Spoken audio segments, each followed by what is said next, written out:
गांव का विशेष धन्यवाद है। आज हम वहां टोल से जीटी टोल प्लाजा से यहां तक पूरा एक जत्था आया और बॉर्डरों के बाद हरियाणा में पहली बार हम किसी गांव में आदि खुशी में शामिल होने के लिए गए। इसके लिए भी सबका बहुत धन्यवाद है। और गांव ने पूरा यहाँ भंडारे की लंगर की व्यवस्था कर रखी। मैं इनको कह रहा था, मैं बोला भाई जब आती जीत पे इतनी खुशी है तो फिर जब हमारी पूरी जीत होगी तो फिर चंदौली वाले जो है ये खुशी किस तरह से मनाएंगे, हम सोच सकते हैं, हम समझ सकते हैं। तो गांव का बहुत धन्यवाद है। गांव ने यहाँ आने पर पगड़ी पहना करके सम्मान दिया और पगड़ी एक बहुत बड़ी जिम्मेदारी है। मेरे पिता तुल्य बुजुर्ग यहाँ बैठे हैं, हमारे किसान बिरादरी के सरदार हैं, मेरी माताएं बहनें भी यहाँ उपस्थित हैं, हमारे युवा साथी हैं, छोटे छोटे बच्चे हैं। हम सबको ये विश्वास दिलाना चाहते हैं कि आंदोलन लड़ेंगे, आंदोलन जीतेंगे, आंदोलन चलते रहेंगे। ये 2020 और 2021 का जो साल है ये आंदोलनों का साल है। भारत में तो आंदोलन चले ही चलेंगे, लेकिन पूरी दुनिया में आपके आंदोलन को देख करके अब आंदोलन शुरू होने वाले हैं। तो जो आपने सम्मान दिया, जो आप भरोसा करते हैं, उसको मरते दम तक कभी कम नहीं होने देंगे। कभी आपकी पगड़ी और आपके सम्मान के साथ कभी खिलवाड़ नहीं होने देंगे। ये आपको भरोसा दे के जा रहे। साथियों, 19 तारीख की जो घोषणा थी उसके बाद 24 तारीख को कैबिनेट की मीटिंग हुई और 29 तारीख को संसद का सत्र है। जो हमारी पहली और बड़ी मांग थी कि 3 काले कानूनों को वापस लिया जाए।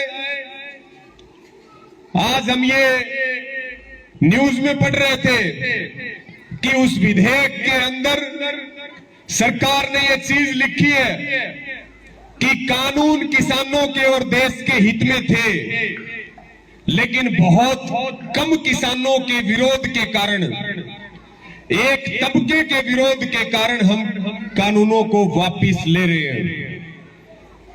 आपत्ति दर्ज करने वाली बात उन्होंने लिखी, लेकिन 19 साल तक, करीब करीब 12 साल तक नरेंद्र मोदी गुजरात के मुख्यमंत्री रहे और 7 साल से भारत के प्रधानमंत्री हैं। कहा करते थे कि जो फैसला ले लिया उसके ऊपर पीछे मुड़ के नहीं देखता नरेंद्र मोदी। मैं आप सबके 1 साल के, क्योंकि कुंभकर्ण की नींद जो है वो 6 महीनों में खुला करती थी, लेकिन मोदी की नींद 358 दिन में खुली। लेकिन माफी मंगवा करके और 3 काले कानूनों की वापसी की घोषणा हुई। ये आपकी जीत है, ये देश की जीत है। साथियों, जो संविधान पे ज्ञान बांट रहे हैं, हमारी बात को मानना, लेकिन केवल आधा मानना, पूरी बात नहीं मानी गई हमारी। जब हम दिल्ली की ओर चले थे तो हमारी 4 मांगे थी कि 3 कानूनों की वापसी हो, बिजली बिल 2020 की वापसी हो, जो पराली वाला कानून है उसको वापस लिया जाए और एमएसपी के ऊपर गारंटी कानून दिया जाए। केवल 1 मांग पूरी हुई है, केवल आधी जीत हुई है। 3 मांगे तो हमारी ये बाकी हैं अभी। और उसके अलावा अकेले हरियाणा में 50,000 के करीब लोगों के ऊपर मुकदमे दर्ज हैं। 302 और 307 के मुकदमे दर्ज हैं। लखीमपुर खीरी के अंदर जो किसानों पर गाड़ियां चढ़ाई गई, उसका जो गृह राज्य मंत्री है वो अब तक अपने पद के ऊपर बना हुआ है। और जो 750 से ज्यादा किसान शहीद हुए हैं, गलत कानून सरकार लेकर के आई, सरकार वापस ले रही है। लेकिन जिन किसानों की शहादतें हुई है, जिनके घर के दरवाजे बंद हुए हैं, जिनके बच्चों का भविष्य अंधकार में है, उनको नौकरी और आर्थिक सहायता भारत सरकार को देनी पड़ेगी। जब तक 6 मांगे पूरी नहीं होंगी तब तक घर लौट करके नहीं आएंगे। चाहे 6 दिन में सरकार मान ले, चाहे 6 महीने में सरकार मान ले, और चाहे 6 साल में सरकार मान ले, हम पीछे नहीं हटेंगे। साथियों,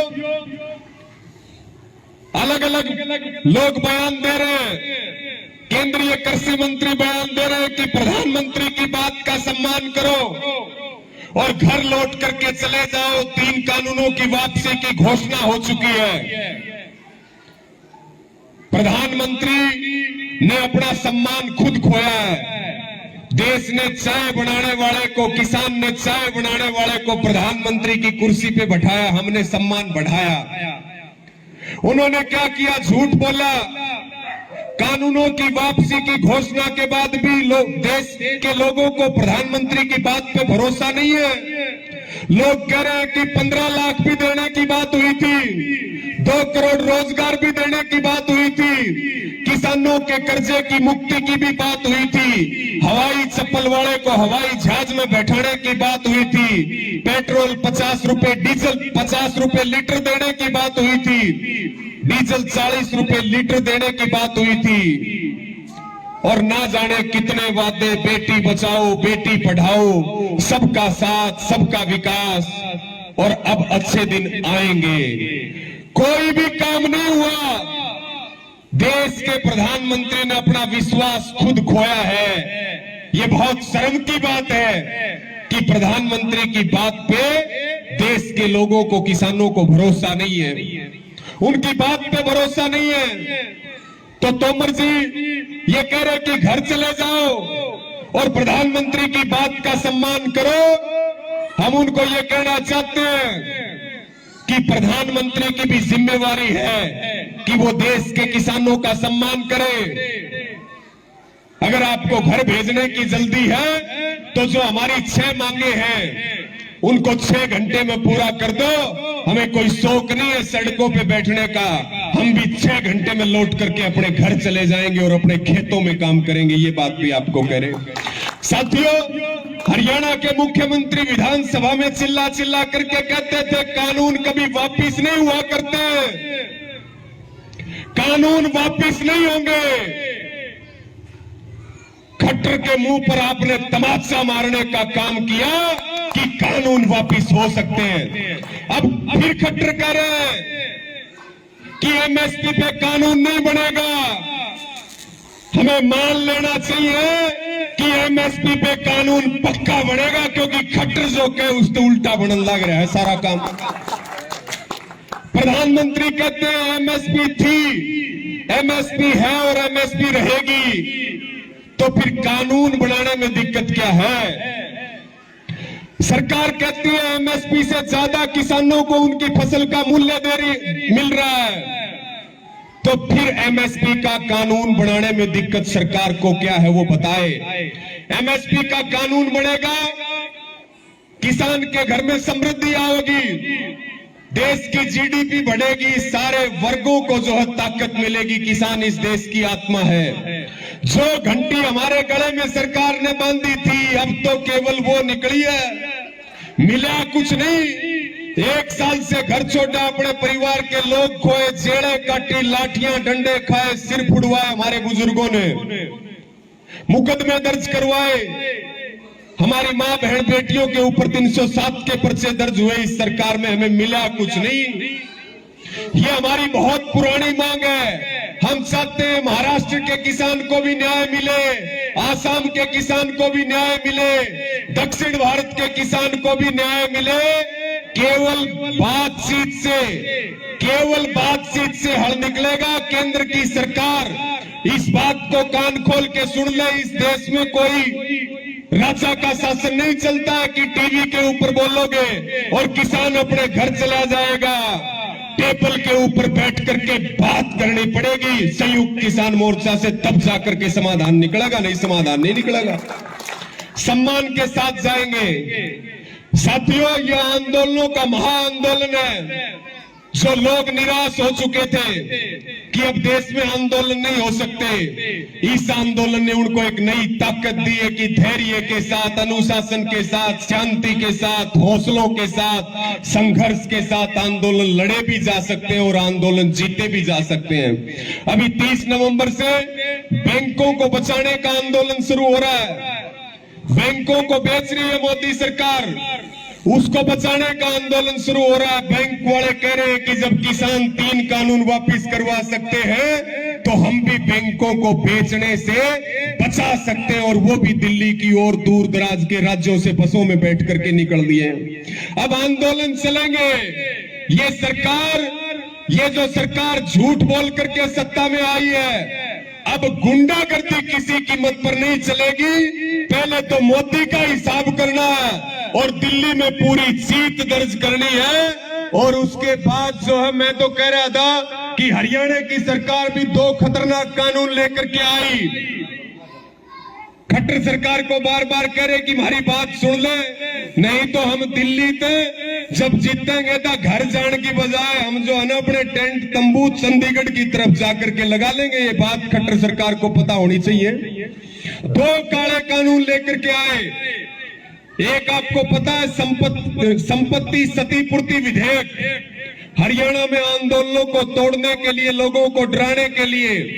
दूसरे खतरनाक बदलाव किए भूमि अधिग्रहण कानून में कि 48 घंटे में किसान की जमीन बिना किसी नोटिस के जिले का डीसी खाली करवा सकता है। इस आंदोलन के दौरान ये काम हुए।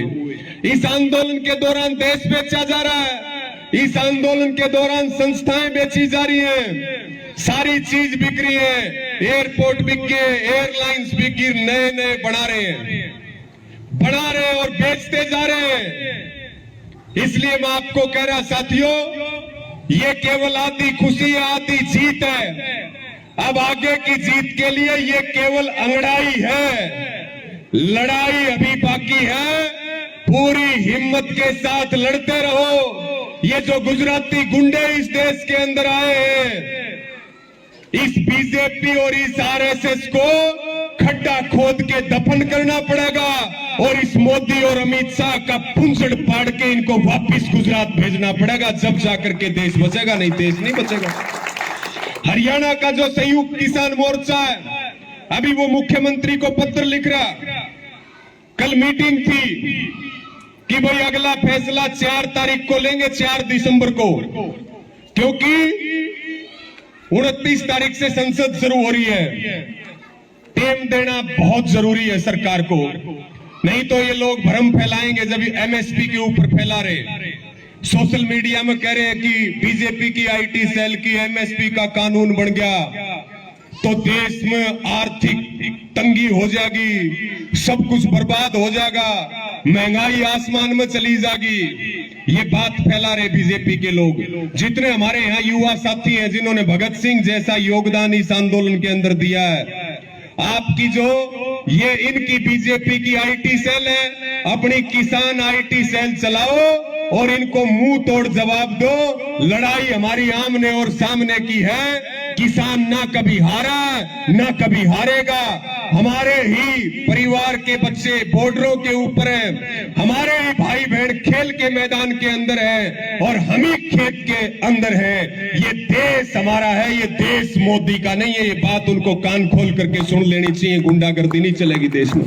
तो साथियों, एक अंतिम बात बताते हुए मैं अपनी बात को पूरा करूंगा कि हरियाणा की खट्टर सरकार से भी ये मांग की गई है संयुक्त किसान मोर्चा द्वारा कि वो सभी मुकदमे वापस ले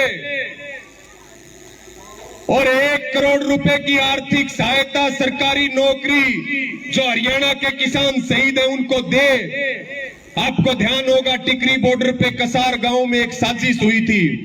जो लोग बचा रहे थे उन्हीं को 302 के अंदर जेल में बंद कर रखा। निर्दोष किसान सजा काट रहे हैं, उनको बाहर निकालो।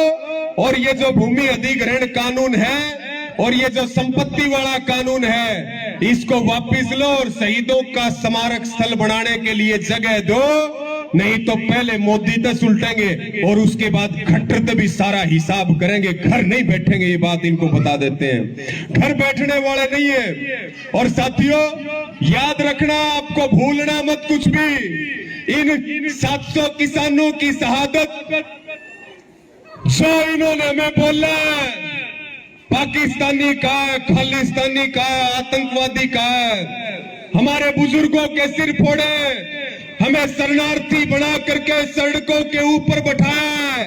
इस बात को ना हमें भूलना है और ना भूलने देना है। जिन लोगों ने हमें सताया है उन लोगों का ब्याज समेत हिसाब करेंगे। ये बात कह के जा रहे साथियों, ब्याज समेत हिसाब करेंगे। बात हमें भूलनी नहीं है।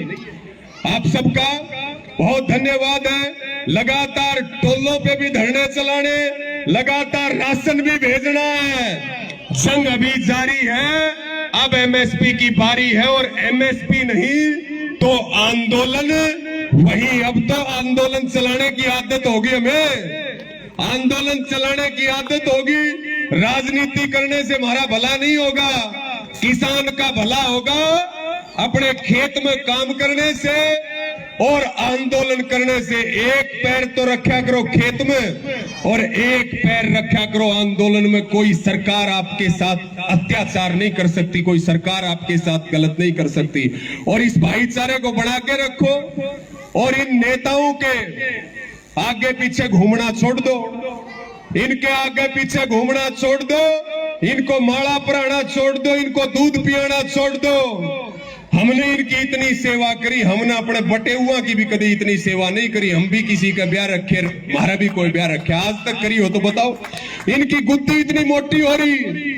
साथियों इनको कभी फूलों की माला मत डालना, मौका लाग जा तो इनको खूसड़ों की माला जरूर परा दियो तो हमने आशीर्वाद देगा भगवान भी। और चौधरी छोटू राम जी ने जो बात कही थी आज वो सत्य सिद्ध हो रही है। बोलने भी सीख गए, तुम अपने दुश्मन को भी पहचानना सीख लिया। ये लोग तुम्हें फिर बांटेंगे, फिर चुनाव आएंगे, फिर बांटने का काम करेंगे।